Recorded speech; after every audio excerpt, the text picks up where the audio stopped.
Et on accueille Camille Pascal. Bonsoir Camille Pascal, ancien conseiller de Nicolas Sarkozy et de Jean Castex. Ouais, on ne l'oublie pas, évidemment, parce que là on parle de ce 11 novembre. Vous avez écrit certains des discours et de Nicolas Sarkozy et de Jean Castex pour le 11 novembre. Surtout, en fait, vous savez, le président de la République, pour Verdun, le président, en France, on s'exprime pour Verdun essentiellement. C'est une tradition qui a été lancée en 1966 par le général de Gaulle. Et à partir de là, les années en 6, c'est le président de la République. Et les années en 1, c'est le Premier ministre. Ah, je ne savais pas. Et en 21, j'ai donc travaillé, on va dire ça comme ça, avec Jean Castex pour son discours sur Verdun. Pour Verdun.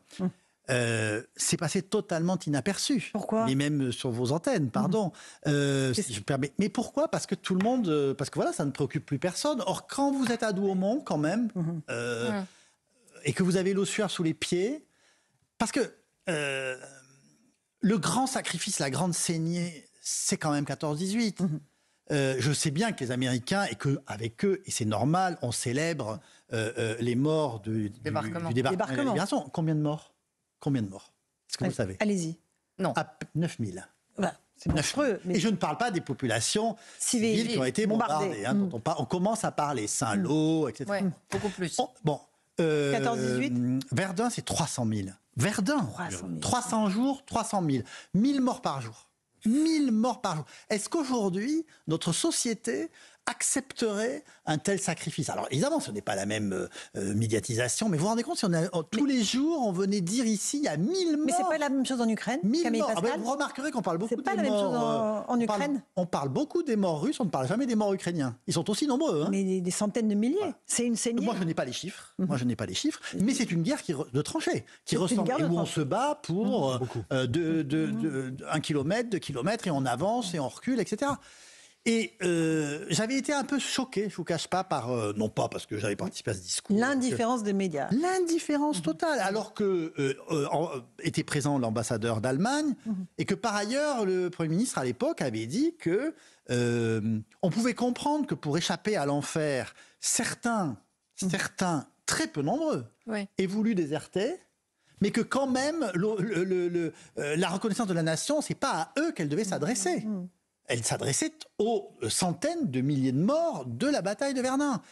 Et c'est vrai que, à partir du moment où Lionel Jospin, prononçant le même discours, a dit oui, il faut penser évidemment à ceux qui... On a érigé en héros les déserteurs. Je ne dis pas qu'il fallait accabler les déserteurs. Je ne sais pas moi-même ce que j'aurais donné dans les tranchées. J'aurais pas duré certainement très longtemps. Mais le fait est qu'on s'est mis à honorer ceux qui n'avaient pas tenu. Alors après, et c'est là où je vous ai écouté avant d'entrer sur le plateau, je ne suis pas d'accord. Ce n'est pas la guerre du nationalisme. C'est une guerre entre deux nations. Et avec deux visions différentes de ce que devait être l'avenir. D'un côté, vous avez un empire militaire, qui est l'Allemagne, l'empire allemand, et de l'autre, vous avez une république. Je me permets quand même de le rappeler, vous avez une république. Et je considère que la République s'est définitivement installée en France par le sacrifice d'1 million, à peu près 840 000 Français, notamment et essentiellement des paysans. Parce que les ouvriers, je vous rappelle qu'on les a gardés dans les usines d'armement et que les instituteurs, on les a mis comme sous-officiers. Mon arrière-grand-père, qui était directeur d'école, il a fait les 4 ans, mais il était officier. Ce qui ne vous mettait pas... Donc, en première ligne. On a saigné la paysannerie française. Quand il faut. Parce que vous avez parlé à l'instant des paysans. On les a saignés. Il n'y a pas un village de 40 habitants en France qui n'ait son monument mort. Moi, je trouve que cet oubli est dramatique. Voilà. Et le fait de supprimer un jour férié... Nous sommes dans une société qui relativise tout. Ce sacrifice-là ne peut pas être relativisé. Il peut être expliqué, il peut être commenté, il peut être contesté, mais il ne doit pas être relativisé. Passé sous silence. Encore un mot avant de parler de votre livre qui est formidable, La Reine du labyrinthe. Camille Pascal, sur le fait qu'on travaille peut-être pas assez. D'où la question sur est-ce qu'il faut supprimer un jour férié. Sans doute pas le 11 novembre, si je vous entends, et j'en suis bien d'accord. Maintenant, en plus, le 11 novembre, c'est tous les morts. C'est tous les morts. Pour la France. D'ailleurs, c'est... Je ne sais pas si ce grand... Alors attendez, on va juste écouter... Aux 35 heures. On va peut-être écouter quelqu'un que vous connaissez bien, votre ancien patron. Il s'appelle Nicolas Sarkozy, c'était la semaine dernière. Il dit « Les Français ne travaillent pas assez ». Écoutez-le. Parce que le problème français, mesdames et messieurs, est très simple. on ne travaille pas assez. Alors que ça plaise ou que ça ne plaise pas, vous pouvez dire ce que vous voulez, on ne travaille pas assez. On ne travaille pas assez dans la semaine. On ne travaille pas assez dans la vie. On ne travaille pas assez dans le service public. Et comme dans le privé, on a vu les 35 heures et le télétravail, qui est de la télé et pas du travail. Oui, je sais, c'est favori chez moi. Ça, c'est... Bon. La question, elle est centrale. L'être humain est fait pour deux choses. Travailler et aimer. Aimer et travailler. Camille Pascal, qu'est-ce que ça vous inspire? Moi, d'abord, ça me fait toujours plaisir de voir le président. Je ne cache pas l'attachement que j'ai pour lui. Ça me fait plaisir de le voir. Je suis certain, je crois avoir compris que pour un certain nombre de téléspectateurs et de Français, ça ne leur a pas fait plaisir du tout d'entendre ce discours. Mais au fond, il est tout à fait... comment dire, fidèle à son slogan de 2007, travailler plus pour gagner plus. Après, je ne partage pas, ça, on en a déjà discuté ensemble, cette idée que l'être humain, l'homme est fait pour travailler. Et aimer. Et aimer. Alors, aimer, oui, travailler, non. Je rappelle quand même que la démocratie, elle naît d'abord de l'inactivité des citoyens, de l'otium romain. Bon.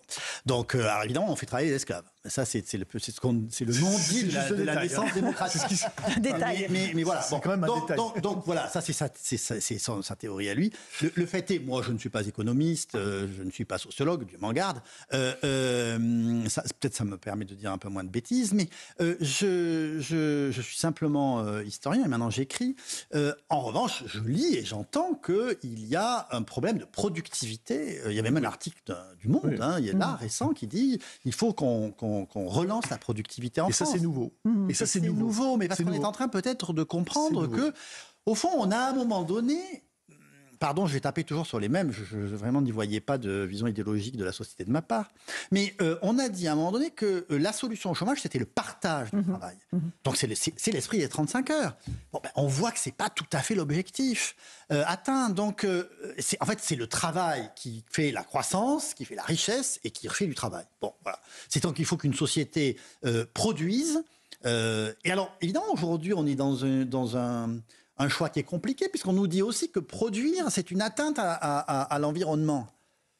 Ouais, ben là, il va falloir qu'on trouve des solutions quand même, parce que en fait, ce qui est derrière tout ça, et qu'il va bien un jour falloir que quelqu'un ait le courage de dire aux Français, c'est que depuis 40 ans, si on travaille moins, si on a plus de loisirs, si on est mieux protégé, si on a un magnifique système de sécurité sociale, c'est qu'on a fait 3 300 milliards de dettes. Donc, notre niveau de vie, nous le devons à la dette. Est-ce que ça peut durer encore 10 ans, 15 ans, 20 ans ? La réponse, je ne sais pas. on l'a tous. Encore un mot de l'histoire, parce que c'est extrêmement important, cette restitution de l'histoire, ce roman national que vous décrivez, que nous décrivons aussi. Parce que ce livre, La vérité sur l'affaire du collier, la reine du labyrinthe, c'est ça au fond. Vous re-racontez l'histoire de ce collier et de celui à qui il a appartenu. Il n'a pas appartenu. Oui. On a tout fait. On a fait croire au malheureux cardinal de Rohan que ce collier, la reine le voulait. Elle n'en voulait pas. Lui-même étant en disgrâce, comme tout courtisan disgracié, et on a connu des phénomènes de courtisans disgraciés sous la Ve République. Ah bon ? C'est nombreux. Oui. Quelques conseillers macronistes ? Certains se sont même suicidés. Donc, mais c'était Mitterrand. C'était Mitterrand. Monsieur de Gaulle s'ouvre. Parce qu'en réalité, il n'y a rien de pire pour un homme qui a été réchauffé au soleil du pouvoir d'en être écarté. Bon, et donc, on a laissé croire, une femme de génie, une arnaqueuse de génie, on dira, a fait croire au cardinal de Rohan que la reine voulait ce collier. Et donc, ce collier, il a servi d'intermédiaire. Il y a eu encore plus, j'allais dire, nigaud que lui, ce sont les joailliers, Baumer et Bassange, qui avaient constitué le collier le plus somptueux de l'histoire, puisqu'il était constitué de 645 diamants. Alors, ça, c'est pas celui-ci. Il y a des pierres du collier de la reine dans celui-ci. On va y revenir, puisque l'actualité est au cœur, puisque c'est aujourd'hui que Sotheby's. Alors, ce sont des pierres qui viennent du collier. Pourquoi ? Parce que diamants, quoi. Des diamants. Il y avait que des diamants. Avec des diamants. Donc, ces diamants, donc il y en avait 647. Ça nous fait briller les yeux. Un poids de 2800 carats quand même. Hein. Et donc, l'actualité, là, nous fait remonter ces pierres à la surface. Vous savez, l'histoire, c'est toujours pareil, c'est comme l'inconscient, à un moment donné, ça remonte. C'est-à-dire qu'il y a un an, la famille de Sutherland, le duc et la duchesse de Sutherland, ont donné le grand collier dit de Sutherland, qui était fait des 15 pierres glorieuses du collier de la reine. Hein, les pierres glorieuses, ça avait plus de 15 carats chacune, ça fait quand même... Voilà. Et le bracelet.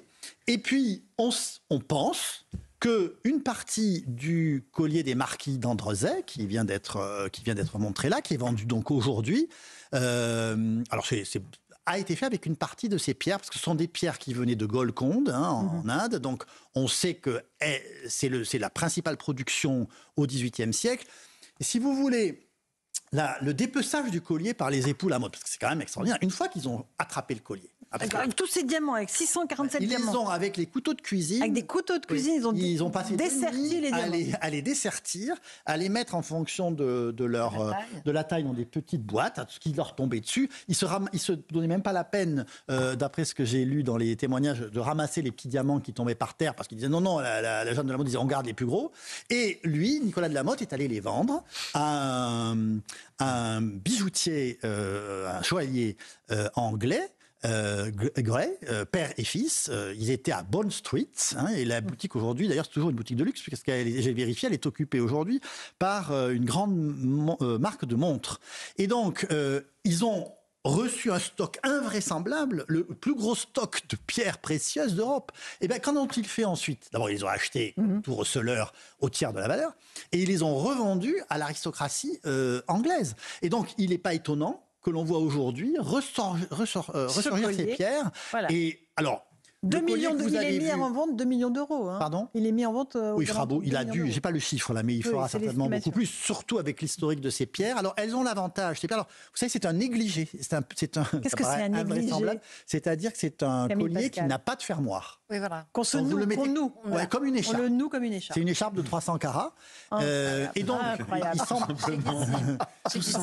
il semblerait en effet qu'une grande partie des pierres viennent non pas des deux grands festons qui étaient le collier principal attrait du collier de la reine, mais de toutes ces pendeloques, parce que c'était très chargé. Ça avait certainement été commandé par Louis XV pour la comtesse du Barry. Mon opinion, c'était un sextoy, parce qu'il devait être...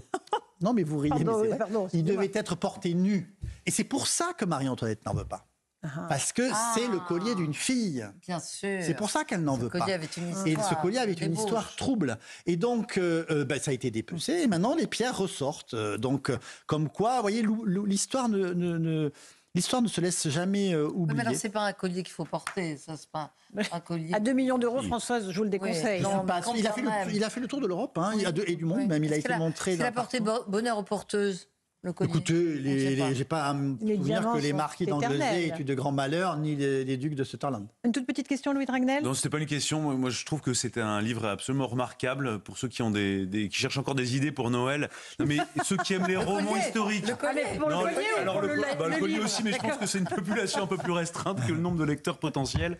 En revanche, non, ceux qui aiment les romans historiques, à mon avis, seront ravis. Ceux qui aiment les enquêtes, et moi, c'est plus mon créneau. C'est le côté enquête. Mais en fait, c'est une enquête policière absolument phénoménal où vous allez fouiller dans les archives.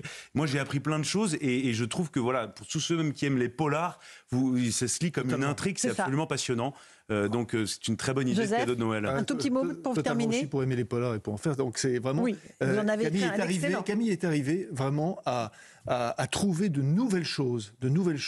Vraiment, on pensait qu'on savait tout, mais on pensait qu'on savait tout. Moi, je suis historien. Je pensais aussi tout savoir et j'ai appris plein de choses dans son livre. Mais ça, c'est la magie de la France. C'est la magie de la France, de notre histoire, alors. Non, en France, si vous cherchez, si vous grattez, vous trouvez des documents. Voilà. Ce que vous racontez dans le JD News, d'ailleurs, cette semaine, c'est que vous êtes allé vraiment faire votre propre enquête et vous avez découvert des choses mais c'est ce que je n'étais pas connu. Pour tous mes livres, en fait, pourquoi j'écris? D'abord pour me faire plaisir. C'est la première chose. Alors ça fait plaisir aux lecteurs, je suis ravi. Tant mieux. Mais au début, c'est vraiment pour me désennuyer et pour me faire plaisir. Donc, ce que je fais toujours, c'est que comme un événement, etc., je remets tout à plat. Et je le fais d'abord en lisant mes prédécesseurs, ensuite les mémorialistes et enfin les archives. Et il se trouve que j'ai trouvé 2 ou 3 témoignages qui montrent qu'en réalité, derrière l'escroquerie, il y a bien eu un complot politique, mais qu'il n'était pas un complot politique contre Marie-Antoinette, mais bien un complot politique dans lequel Marie-Antoinette a trempé. Formidable. Camille Pascal, La vérité sur l'affaire du collier, La reine du labyrinthe, aux éditions européennes, vraiment formidable. Merci d'être venu. Merci à Françoise Laborde. Merci. Il va aller retrouver son petit chien qui nous attend en coulisses. François Pupponi, Joseph Massescaron et Louis de Ragnel. Dans un instant, Pierre de Villeneuve sur Europe 1 et Christine Kelly sur CNews. Bonne soirée à vous sur nos 2 antennes. À demain.